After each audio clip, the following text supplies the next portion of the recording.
Bon, tu vois ce que je veux dire? Il va me falloir un peu plus d'informations, là. Bah, il me saoule. Oui, bah, ça, tout le monde l'a remarqué, mais qu'est-ce qui te saoule, exactement? Bah, c'est hyper méchant, hein, je le sais, et je m'en veux beaucoup parce qu'il m'a rien fait.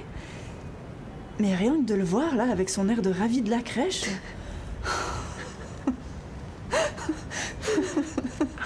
Tu vois, c'est... Mais ça me plaisait au début, hein.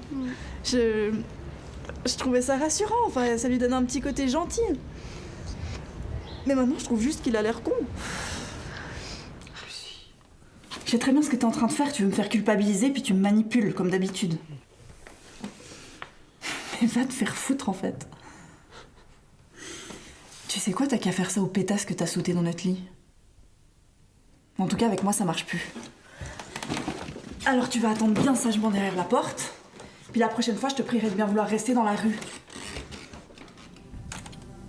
Puis je passais un temps fou dans la boutique parce que je comptais les bonbons pour être sûre de faire en sorte que tout le monde en ait le même nombre. Puis j'étais petite, alors je savais pas très bien compter. Et je voulais pas demander à ma tante parce que... il fallait pas qu'elle sache que c'était pour partager avec eux.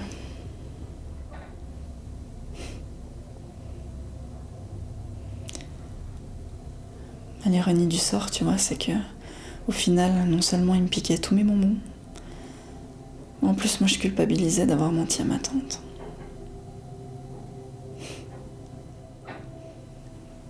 Alors cette histoire, eh ben, c'est tout moi. À la fois touchante et pathétique. C'est simplement qu'il prend son travail au sérieux. Alors, pour vous remettre un peu de contexte, notre magazine met chaque année à l'affiche la célébrité française du moment. Donc si je reprends votre palmarès, 2 Césars, un Oscar de la meilleure réalisation en 2023, et votre dernier film qui est entré dans l'histoire en battant tous les records au cinéma. On peut dire qu'il était temps qu'on vous interviewe. Alors, qu'est-ce que ça vous fait d'avoir un tel succès et surtout aussi tard dans votre carrière ?